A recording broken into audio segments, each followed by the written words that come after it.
አላዲን ይሂድልን። ሰላም፣ እኔ ጀነራል አላዲን ነኝ። ለተባበሩት መንግስታት ንግግር ለማቅረብ ነበር ወደዚህ መጥቶት። አሁን ለዚህ የሚሆን ሰዓት የለኝም። አንተ እንዴት እንደዚህ ትላለህ? ስማኝ፣ ተሚር አሁን ይመጣል። እንደውም ትልቅ ችግር ውስጥ ነው የምገባው። ይሄው እንደውም መጥቷል። ተሚር ተሚር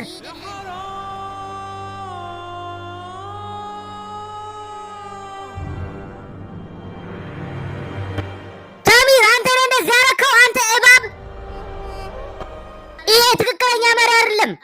ይሄ ትክክለኛ መሪ አይደለም። ይሄ ትክክለኛ መሪ አይደለም። ይሄ ትክክለኛ መሪ አይደለም። ይሄ ትክክለኛ መሪ አይደለም። የሰጠውን ንግግር ተለማምደኸዋል አይደለ?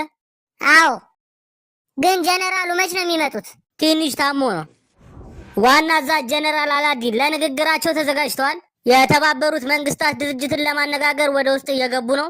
እሺ፣ አሁን ንግግሩን አልፈውት ሄዱ መድረኩን። ይሄ ምንድነው የሚያደርጋለው? አረ መቀለጃ ነው የምታረገኝ። እሺ፣ አሁን ዴኒስን እናስገባት።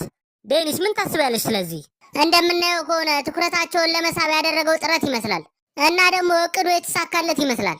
እሺ፣ አሁን ወደ መድረክ ተመልሶ መጥቷል። ወይ ይኸው ከመድረክ ላይ ወደቀ። ምን ለማስተላለፍ የፈለገ ይመስልሻል ዴኒስ? ያው ይሄ እኮ ግልጽ አድርጎ ነው እየተናገረ ያለው። የተባበሩት መንግስታትን ከኔ በፊት ትወድቃላችሁ እያላቸው ነው። መቅጃውን ሙሉ አንስቶ ጠጣው። አሁን ደግሞ መጠጫ እኮ ፊት ለፊቱ ተቀምጦለታል። ይሄ ነገር መልእክት ያለው ይመስልሻል?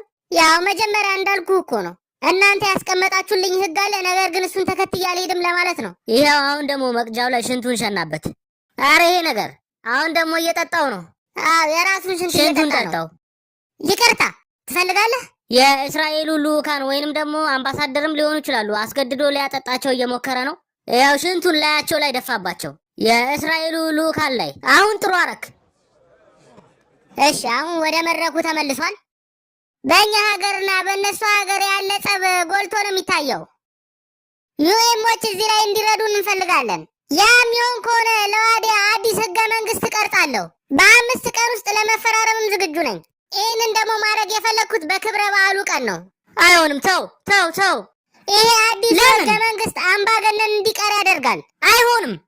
ከዚህም በኋላ ዋዲያ ውስጥ ዲሞክራሲ ይኖራል።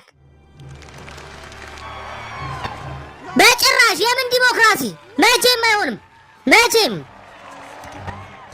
የዋዲያን ህዝብ ሲጨቆን ነው ደስ የሚለው።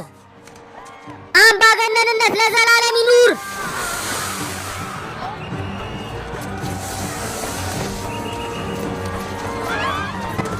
ና ያዘኝ፣ ና ከኔ ጋር ቶሎ በል።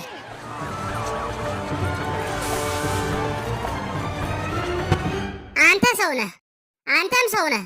አንተ ጥቁር ሰው ነህ። መንትዬ ብላ ያመጣው ጥሩ ነው የሰራው። እንደ ዋናው ደደብ ነገር ነው። እና ዋዲያ የዲሞክራሲ ሀገር ልትሆን ነው። ታውቃለህ፣ ቻይናም የዲሞክራሲ ሀገር ነች። ስለ ህገ መንግስቱ አንዴ ከተፈራረምን በኋላ ዋዲያ ውስጥ ያለ ነዳጅ አውጥቼ እሸጥላችኋለሁ።